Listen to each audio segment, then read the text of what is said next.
요새는 이 각 의학 분야가 굉장히 전문화되었습니다.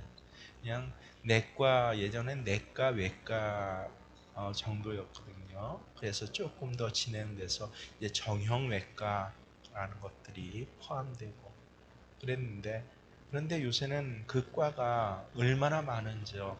의학에서 전문 학위를 취득할 수 있는 과만 해도 여러분 30개 과가 훨씬 넘는다고 아십니까?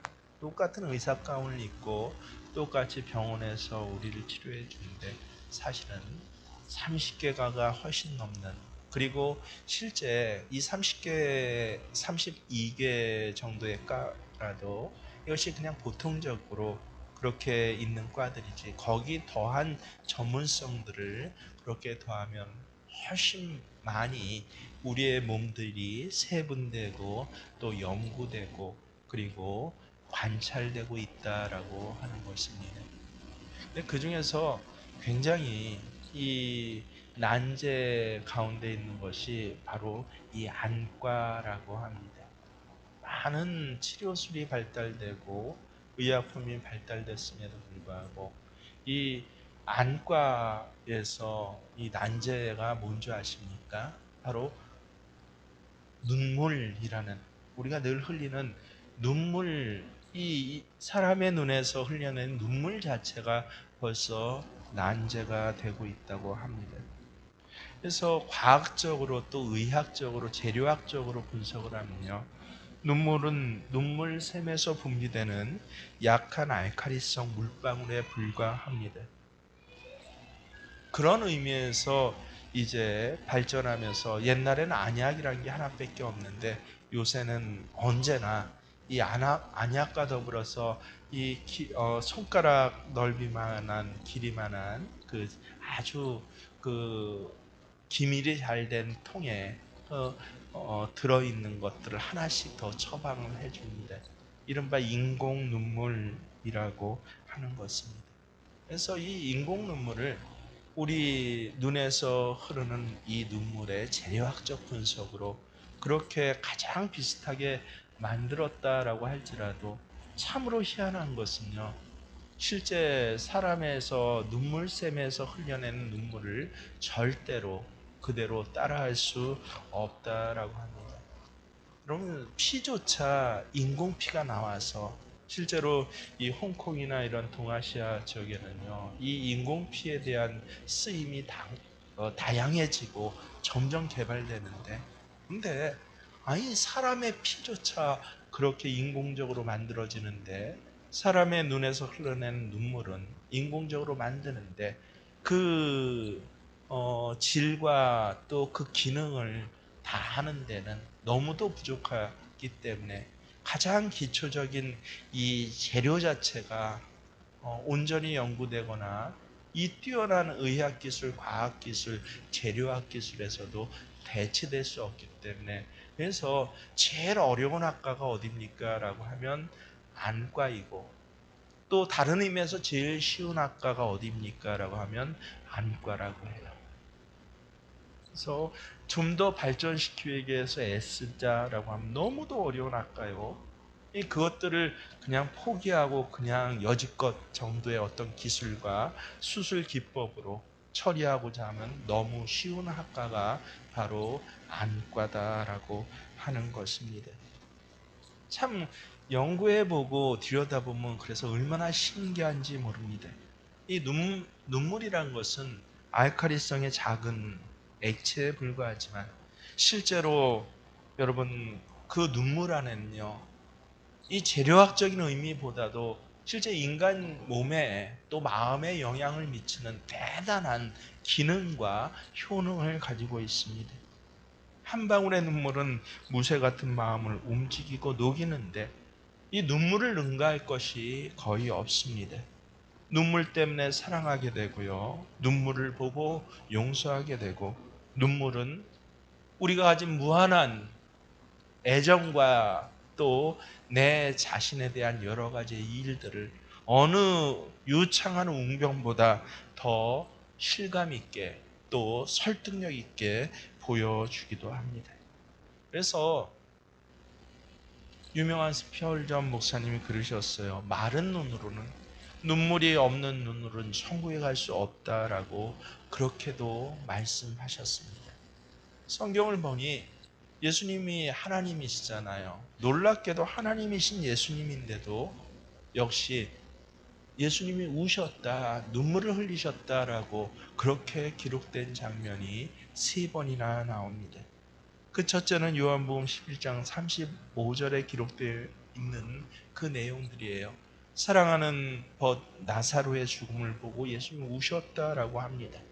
또 두 번째는 누가복음 19장 41절에 있는 대로 예수님께서 예루살렘을 보고 우셨다고 해요. 예루살렘 성과 그 사람들을 보고 우셨더라. 그리고 더 나아가서 히브리서 5장 7절에는요. 예수님께서 심한 통곡과 눈물로 하나님 앞에 간구하셨더라라고 그렇게까지 기록되어 있습니다. 만병통치약이 웃음이라고 사람들은 이야기를 합니다. 그래서 웃음에 대한 것들을 굉장히 개발시키고 있습니다. 웃음에 대한 프로그램, 또 웃음에 대한 어떤 이 미디어들, 그리고 웃음에 대한 기법들, 개발들이 너무도 많이 되고 있는데 참으로 신기한 것은요. 이 눈물, 울음에 대해서는 개발되거나 또 연구되거나 그것이 중요해지지 않는 시대가 점점 다가오고 있습니다. 근데 기억하십시오. 웃음으로는 겸손해지지 않습니다. 웃음으로는 죄를 씻을 수 없습니다. 헌신과 충성, 사랑의 감동은 웃음이 아니라 눈물에 기초하고 있습니다. 회개의 열매도 눈물입니다. 놀랍게도 하나님께서는 내가 내 눈물을 보았다라고 그렇게 오늘 본문에 말씀하십니다. 히스기야 왕이 죽을 병에 걸렸을 때 선지자 이사야를 통해서 하나님 말씀을 하세요. 하나님이 죽이시는 게 아니라 흔히 착각하는 게 누가 죽을 병에 걸렸다라고 하면 하나님이 죽이신다라고 하는데 아니에요. 사람의 죽을 운명, 그 돌아가는 경영을 하나님께서 허락하신 것입니다. 여호와의 말씀이 너는 집을 처치하라 내가 죽고 살지 못하리라. 죽음이 다가왔기 때문에 미리 알려주신 것도 굉장한 은혜예요. 너 삶의 자리를 정리하라라고 하는 것입니다. 그때 히스기야 왕은 놀랍게도요, 참 신비하게도 이 말을 듣고 통곡을 해요. 여러분, 히스기야가 얼마나 믿음의 왕입니까? 설마 죽는 것이 두려워서 히스기야가 통곡했을까요? 하나님 나 좀 살려주세요라고 그렇게 울었을까요? 아니요. 우리가 성경을 읽고 묵상할수록 히스기야는 울 이유가 없었어요. 자기가 할 수 있는 것을 다 해놓고 하나님의 놀라운 그 도움과 그 어느 왕도 경험하지 못했던 신비로운 일들을 다 경험하고 하나님 함께 하심을 그렇게 왕의 기간 내내 누리고 있었던 것이 히스기야 아닙니까? 간혹 이 하나님 앞에 나 빨리 가고 싶습니다 라는 성도님들을 보았습니다. 저는 충분히 그 말을 이해를 합니다. 사실은 저도 그래요. 하나님 앞에 빨리 세워지고 싶습니다. 늙는 것이 그래서 두렵지 않습니다. 하나님 앞에 갈 시간이 1시간 더 가까워왔기 때문에 그렇습니다. 늙음의 후패함에 대한 여러 아픔과 피곤함과 또 여러 가지 때로는 소원함도 있을 것이지만 그것보다 더 큰 것이 뭐예요? 내가 한 걸음 하나님 앞에 더 가까이 왔습니다라고 하는 기대예요. 이러한 신앙을 갖고 있는 사람은 도무지 이해를 못해요. 히스기야가 왜 울었을까요? 왜 이렇게 통곡을 했을까요? 근데 히스기야의 고백을 자세히 오늘 본문을 보면요, 히스기야는 단지 죽는 것이 슬퍼서 온 것이 아니구나라고 하는 것을 알게 됩니다. 왕으로, 그것도 히스기야는 뜻밖의 왕이에요. 북이스라엘은 이미 망해버렸고 밑에 유다만 남았는데 왕들이 계속 악해지고 있어요. 하나님께서는 이 망해가는 왕가 다윗의 왕가를 갖다가 다윗에게 하신 약속은 결코 취소되지 않아라는 의미로 이미 이 왕가가 이 솔로몬 아들 르호보암 이후로 망해가는 것을 아시기에 이 요시아라는 왕, 유대 20명의 왕 중에서 순서로 하면 16번째 왕인데요. 요시아라는 왕을 미리 300년 전에 말씀을 하세요. 요시아 왕을 일으켜서, 그래서 하나님께서 아직 이스라엘을 지켜보고 계시고 다윗의 열쇠, 그리고 다윗의 등불을 하나님께서 꺼트리지 않겠다라는 증표를 삼으시겠다라고 그렇게 미리 말씀하셨어요. 그래서 이 망해가는 그 왕가, 아주 점점 더 우상 숭배하고 하나님으로부터 멀어지는 그 한 중간에 있는 게 누군지 아십니까? 13번째 왕인 히스기야 왕입니다.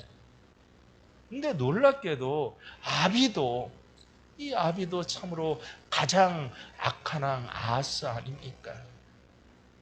아비 할아버지 볼 것이 없는데 놀랍게도 히스기야란 왕이 왕위에 등장하면서 정말 그 행한 모든 것들이 하나님 신앙에 대한 회복 운동이었어요.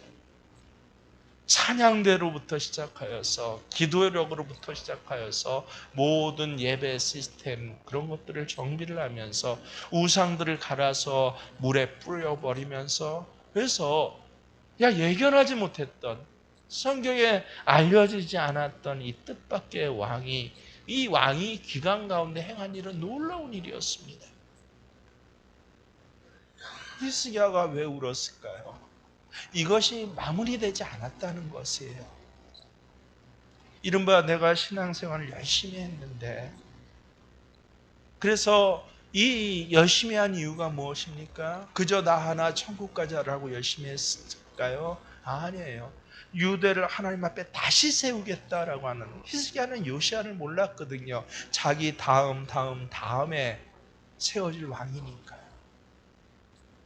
그래서 히스기야의 삶의 내용들 근거는 바로 하나님 신앙으로 이 멀어졌던 백성들이 되돌아오는 것에 있었고, 그것이 거의 완성되어 가는 듯 했는데, 근데 네가 곧 죽을 것이다 라고 말씀하시니까, 그래서 히스기야의 기도가 뭐예요? 살려주세요가 아닙니다. 하나님 살려달라고는 하지 않겠습니다. 하지만 어려울 때마다 저에게 은혜를 베푸시고 도우셨던 일을 기억해 주세요.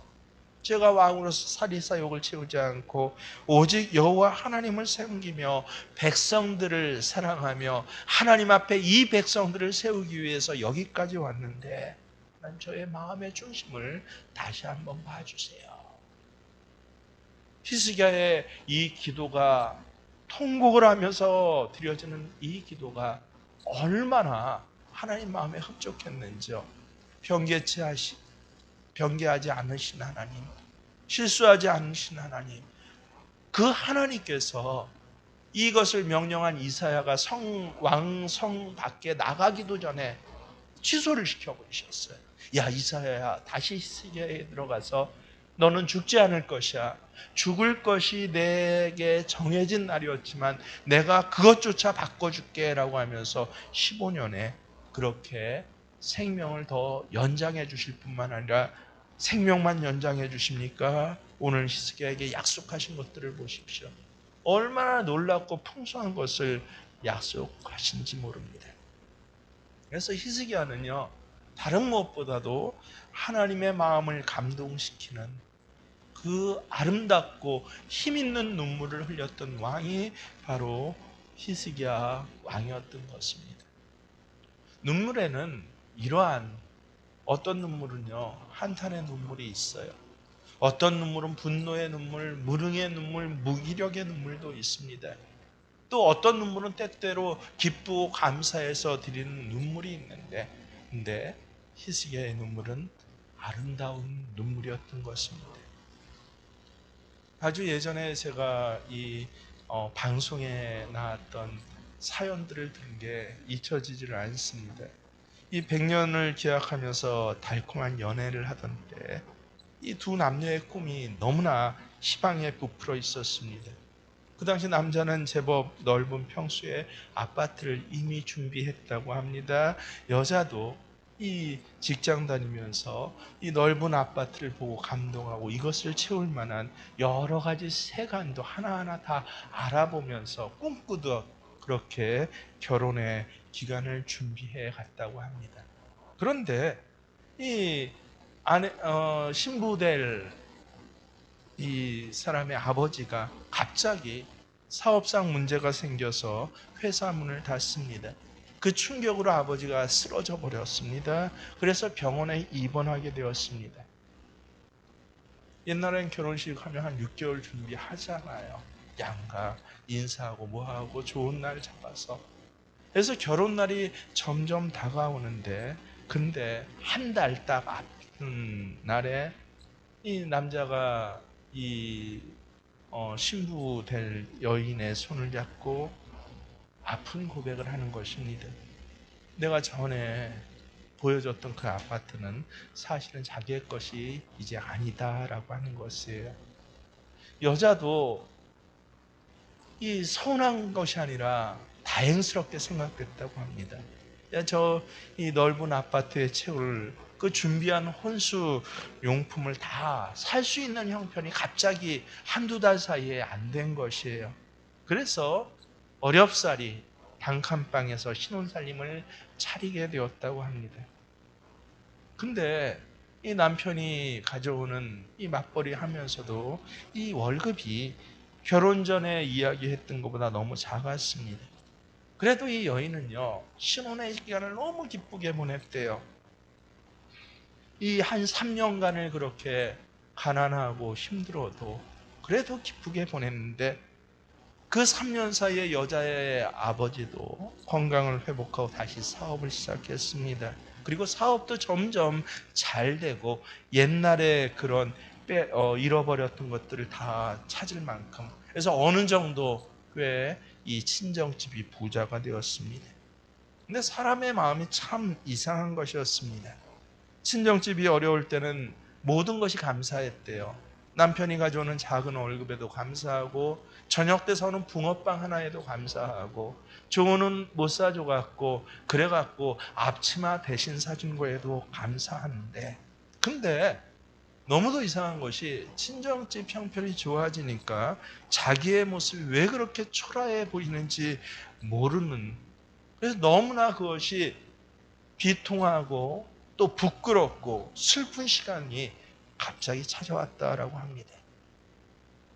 결혼 전 화장실 2개 딸린 아파트를 보여주고 그래도 경제적으로 내가 당신 손가락에 물 한 방울 안 묻힐게라고 그렇게 약속했던 남편의 말이 그 다음부터 다 상처로 다가오며 그 기억이 곱씹어 지고 되살아났다라고 해요. 그래서 그렇게 사랑했던 감사했던 그 신랑이 미워지더랍니다. 결국은 이 여자는 속상한 마음, 억울한 마음을 꼭 참았다가 친정에 와서 친정 어머니에게 그 털어놓았습니다. 울면서 난 너무 불행해요. 엄마 나 너무 슬퍼요. 저 남자한테 나 속았어요 라고 그렇게 이 한탄을 하니까 근데 자기를 이 얘기를 듣고 있는 이 친정 어머니도 갑자기 눈물을 펑펑 자기보다 더 많이 흘리더래요. 그러면서 하는 말이 사실은 김서방이 아무에게도 말하지 말라고 했는데 이제는 털어놓아야겠구나라고 이 친정어머니가 잔잔하게 지난 3년 동안 있었던 일을 털어놓은 내용이 이것이었습니다. 이 남자는요 혼수용품을 해올 처지가 갑자기 안 된 이 사랑하는 아내의 마음이 상할까봐 그래서 그 혼수용품을 못 해올 사정이 된 걸 뻔히 알고서 그 아파트를 팔아서 여자 아버지의 빚을 갚는데 그 한 번에 그렇게 팔아 사용했다고 합니다. 그리고 남자의 월급 중에서 매달 적지 않는 그 부분을 띄워서 여자 아버지의 병원비로 썼다는 것이에요.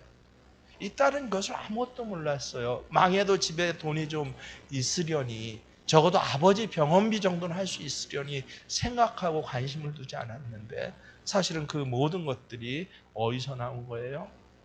사위한테 나온 것입니다. 그런데도 이 남편이 아내를 얼마나 사랑했는지, 혹시 이 돈 문제 때문에 자기 사랑하는 당당한 아내가 남편 앞에서 기가 죽을까 봐 절대로 어머니 아내한테 말씀하지 마세요라고 그렇게 신신당부를 해서 오늘 여기까지 이르렀다라고 합니다. 이 이야기를 들은 딸이 사연을 보낸 것이 얼마나 그날 울었는지, 놀랍게도 그 눈물은 방금 전에 눈물과는 전혀 다른 감사와 감동의 눈물이었다라고, 실망과 탄식의 눈물, 한탄의 눈물이 갑자기 그 몇 마디 이야기를 듣는 순간 감격의 눈물로 바뀌게 되었다라고 그렇게 고백하고 있습니다. 얼마나 아름다운 눈물이에요. 같은 사람, 같은 형편에 있는 사람의 눈에서 흘려내는 눈물인 게 깨닫고 나니까, 깨닫고 나니까 아픔의 눈물이, 슬픔의 눈물이 감동과 감격과 행복의 눈물로 그렇게 바뀐 것입니다. 실제 성경에는 이렇게 아름다운 눈물이 많이 기록되어 있습니다. 가장 먼저는 통회하고 자복하는 눈물이에요. 시편 6장 6절에 다윗의 통회 자복한 눈물을 고백하고 있습니다. 그는 밤마다 눈물로 침상을 띄우며 내 요를 적시나이다 라고. 요를 적실 정도로 흘린 눈물이 얼마나 많았겠습니까? 왜 그렇게 많은 눈물을 흘려야 했습니까? 바로 통회 자복하는 마음으로, 내가 행한 죄가 정신 차리고 하나님 앞에서 비춰보니 그전엔 왕으로서 할 수 있었다라고 그렇게 당당하게 생각했거든요. 이런 불륜, 이런 살인을 저질러도 사람이 다 그럴 수도 있고 그런 거야 라고 했는데, 하나님 앞에 세워놓고 나 자신을 보니 그 많은 그 추악한 죄가 이불을 다 적실 정도로 그렇게 하나님 앞에 흘렸다라고 합니다. 놀랍게도 다윗의 이 통에 자복하는 눈물로, 여러분 다윗이 뭐 다른 것을 잘해서 그런 것이 아니에요. 하나님의 용서하심과 그 왕위가 그가 사는 날 동안 끝까지 경고할 수 있었던 놀라운 회복의 열쇠가 되었던 것입니다. 통해 자복하는 물, 여러분 공동체가 통회할 때 하나님께서 얼마나 놀라운 일을 행하시는지 모릅니다. 이스라엘 이 바벨론의 포로로 끌려갔습니다. 이스라엘은 늘 찬송을 부른 적 속에요. 다윗만 해도 이 왕인데도 악기를 얼마나 잘 탑니까? 이 바벨론 사람들이 이 이스라엘 노예들을 앞에 두고, 야 너희가 그렇게 노래 잘한다며, 너희가 그렇게 악기를 잘 다룬다며 술판을 벌여놓고 내 앞에서, 우리 앞에서 노래하고 악기를 틀라라고 하니, 그때서야 이스라엘 족속은 깨달았어요. 하나님을 찬양해야 할 입술로 다른 것을 했어요. 하나님 앞에 들려드릴 이 손의 음악으로 내가 다른 것을 했습니다. 그때서야 통회자복하면서 뭐라고 그래요? 다시는 내가 이 바벨론 사람들의 잔치상 앞에서 노래를 부르면 차라리 내 혀를 끊어버릴 것입니다 라고, 내가 이 바벨론 사람들 앞에서 악기를 연주하느니 차라리 내 손가락을 잘라버리겠습니다. 이게 바로 나부코 이 히브리 노예들의 합창의 그 가사 내용이에요. 시편에 쓰여 있는 가사입니다. 그랬을 때 하나님께서는 이 이스라엘 공동체에 통회하며 자복하는 이 눈물을 보시고 어떻게 해요? 회복의 약속을 해주시고 그 약속을 에스라엘을 통해서, 스룹바벨을 통해서 이루어 주시는 것을 우리는 볼 수 있습니다. 베드로 역시 예수님이 3번이나 저주까지 하면서 부인하지 않았습니까? 근데 그가 부인하고 나서 통회하며 자복했을 때 예수님은 그를 다시 찾아오시고, 그리고 그를 예수님의 양을 치는 그런 사도로 삼아 주십니다. 얼마나 아름다운 눈물들입니까? 시편 51편 17절에 하나님이 구하시는 제사는 상한 심령이라 하나님이여 상하고 통회하는 마음을 주께서 멸시치 아니하시나이다 라고 그렇게 고백합니다. 여러분 정말 우리의 죄가 너무도 많아요. 의도적인 것도 있었습니다. 몰라서 그런 것도 있습니다. 습관적인 것도 있습니다. 근데 하나님께서는 어떻게 한다고요? 통회하고 자복하는 심령, 그 심령을 귀히 여기시고 결코 그 심령을 멸시하거나 배반하시지 않겠다라고 그렇게 말씀하십니다. 울며 씨를 뿌린 자는 기쁨으로 단을 거둘 것이다라고 약속을 해주십니다. 디모데후서 3장에는 말세의 현상이 정확히 나와 있습니다. 무엇입니까? 말세는요, 사람들이 자기를 사랑하고 그 다음에 나오는 게 이웃에게 뭐하다고요? 무정해진다라고 합니다. 감사가 없어진다라고. 교만해져서 그래서 한번 상처 있고 원한을 품으면 풀지를 않는 것이 바로 말세에 나타나는 증상이에요. 한마디로 말하면 뭐예요? 눈물이 없어진다라고 하는 것입니다. 사랑과 연민의 눈물이 없어져요. 심지어는 자기 가족의 공고한 삶의 모습을 보아도 자기 어미 아비의 그 후패한 삶의 모습을 바라보면서도 자기 자식들의 아픈 삶의 현장을 보면서도 눈물이 없어진대요. 이게 말세예요. 하지만 하나님의 사람, 너 하나님의 아들아, 너는 이 말세의 증상을 알고 거기부터 떨어져 나와서 뭐 하라고요? 그래서 경건을 뭐 하라? 경건해라고 안 그래요. 경건을 연습하라, 훈련하라. 그래서 우는 것도 훈련이에요. 어느 한 개인의 품성에 따라 그의 MBTI에 따라서 잘 울고 말고가 아니에요. 울수록 어떻습니까? 정말 흘리는 그 눈물이 보여집니다. 오늘 예수님 본문에서 말씀하십니다. 뭐라고 하세요? 예루살렘의 딸들아, 너희와 너희 자녀들을 위하여 울라. 나를 위해 울지 마. 잠깐 내용을 우리가 알아야 되는데요. 예수님 십자가형을 선도받고 그래서 십자가를 지고 그 해골 뼈의 길을 걸어가실 때 많은 사람들이 예수님을 쫓았대요. 그런데 성경을 보면 이 사람들의 부류를 나누고 있습니다. 하나는 백성들과 예수님 십자가 지고 골고다 산으로 올라가는 거 구경거리예요. 구경하는 백성들. 그리고 한 무리가 또 있었는데 어떤 무리가 있었어요? 크게 통곡하며 따라가는 여인들의 큰 무리가 있었더라. 우리는 우리 감정적으로 이들이 예수님을 위해서 우는 무리였구나라고 저도 그렇게 생각했어요. 근데 성서를 전문적으로 배우다 보니까 아니란 걸 알고 깜짝 놀랐습니다. 이 여인들이 누구냐면요, 곡하는 여인들이래요. 우리나라 문화에도 있죠. 추상집 가면 예전에 한 30년 전만 해도 무슨 소리가 나왔어요? 에이고 에이고. 누가 에이고 에이고 합니까? 자식들이 안 해요. 곡하는 여인, 돈 받고 곡하는 그런 사람들이 있어요. 그런 무리가 따랐더라라고 하는 것입니다. 돈을 얼마나 받았는고 울어주는지 모르겠지만 한편엔 불쌍한 마음도 들고, 그래서 처형당하는 이 죄수가 조금이라도 위안을 받도록 그렇게 울어주며 예수를 따르는 무리가, 여인의 무리가 있었더라라고 하는 것이에요. 예수님께서 예루살렘의 딸들아라고 했을 땐 바로 이 여인들의 무리를 이야기를 하는 것입니다.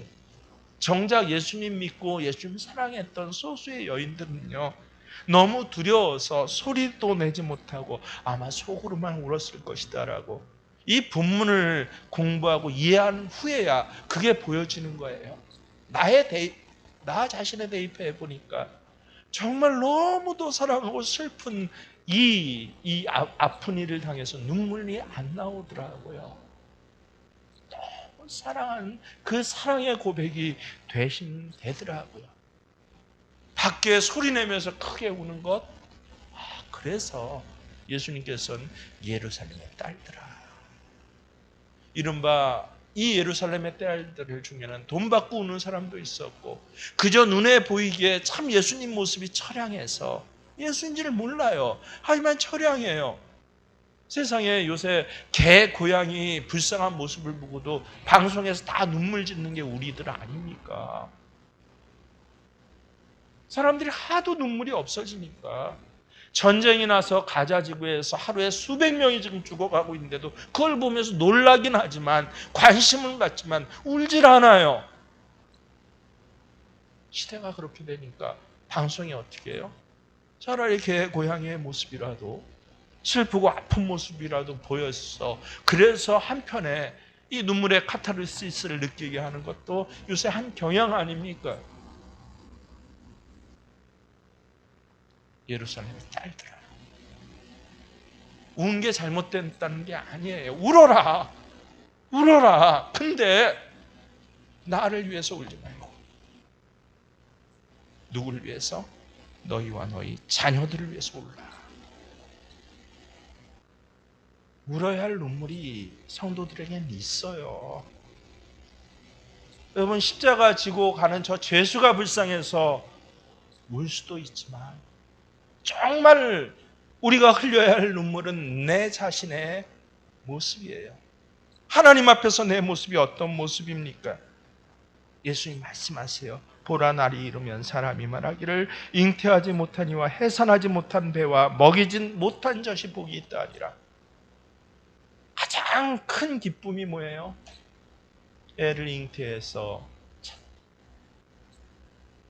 온전하게 해산해서 그 아이 품에 안고 젖 먹이고 그 광경을 보면서 얼마나 사람들은 기뻐하고 삶의 생명의 의미를 누리며 내 존재 가치를 느낍니까?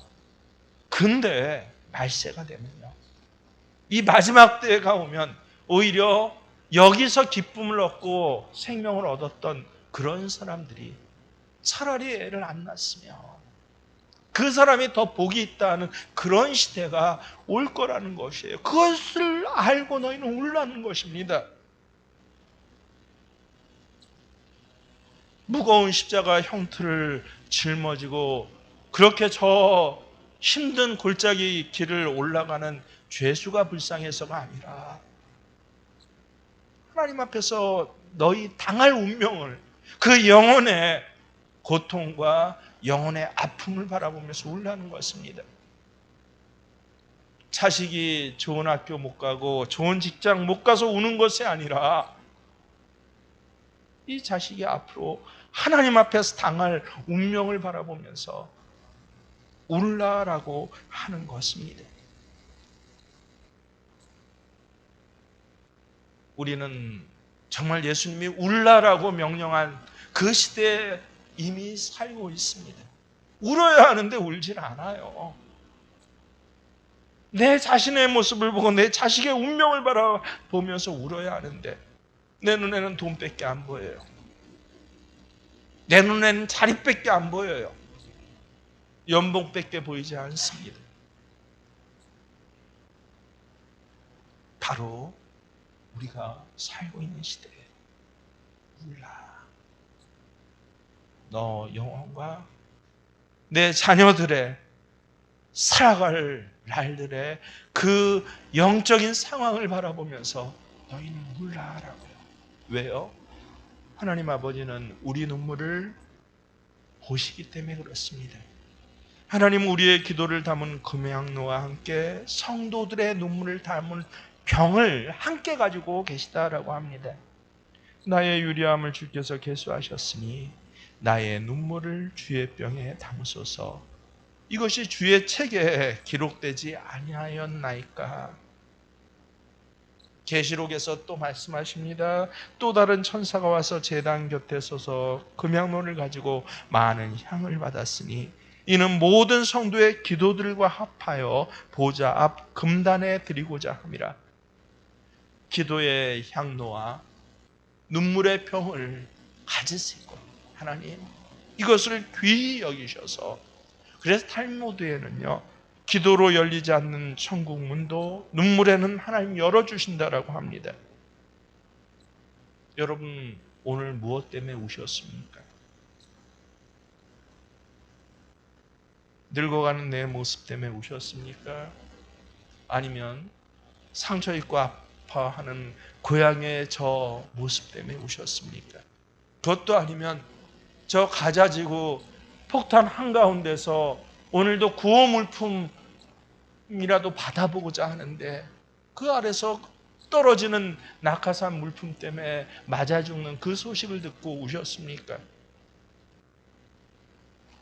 아니요. 가장 먼저는 나 자신의 영혼을 위해서, 그리고 가족의 구원을 위해서, 내 자녀의 앞길을 위해서 예수님 십자가를 뒤따라가는 이 사순절 기간에 우리의 눈물을 회복하시고 하나님이 귀히 여기시는 그 눈물의 주인공이요, 그래서 열쇠가 되시고, 그래서 복의 통로가 되시고 치료의 통로가 되시는 저와 여러분 되시길 주의 이름으로 축원합니다. 그렇습니다. 하나님, 주의 십자가의 사랑을 나 다시 한번 고백합니다.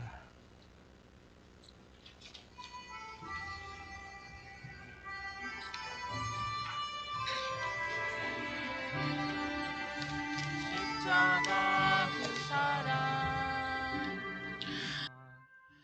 멀리 떠나서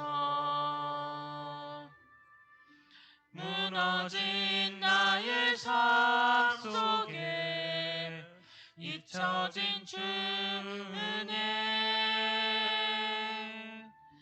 돌 같은 내 마음 어루만지사 다시 일으켜 세우신 주를 사랑합니다. 주 나를 보호하시고 날 붙드시리. 나는 외롭고 존귀한 주님의 자녀라. 주 너를 보호하시고 날 붙드시리.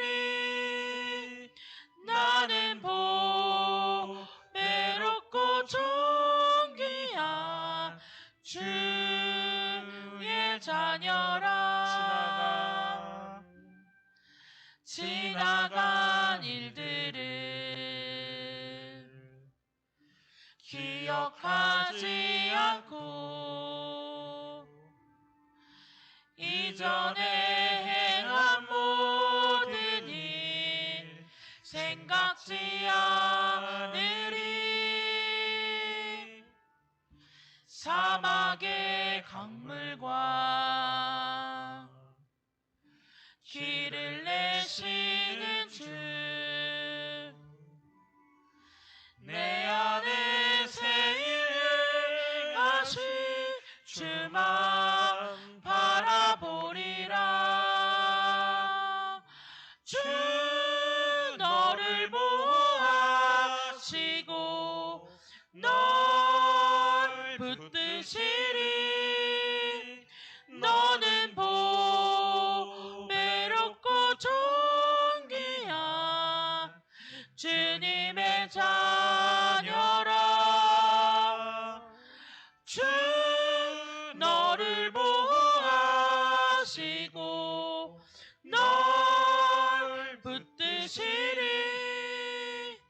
너는 외롭고 존귀한 주의 자녀라.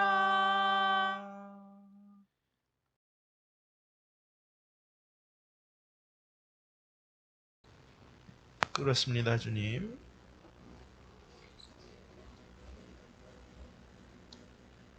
십자가 사랑을 멀리 떠나서 삶이 무너지고 내 마음은 딱딱한 돌가슴 철 마음이 되었습니다. 오늘 내게 찾아오셔서 너희와 너희 자녀를 위해서 울라라고 생명의 길, 회복의 길을 다시 한번 말씀해 주신 이 주님 말씀이 들려지게 하여 주시옵소서.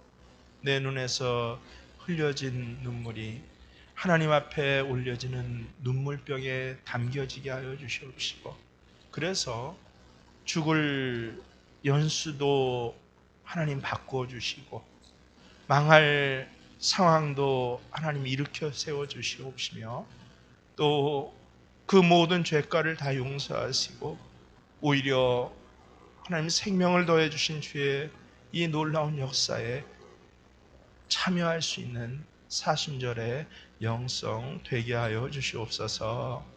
이제는 우리 주 예수 그리스도의 은혜와 하나님 우리 아버지의 지극하신 사랑하심이 성령님께서는 선포된 말씀 가운데 이 말씀이 살아있게 하시고 활동있게 하시고 힘있게 하시는 이 놀라운 동행하심이 오늘 모든 세명교회 예배자들을 그 삶의 자리, 그 자녀들을 위해 함께 하시기를 간절히 축원하옵나이다.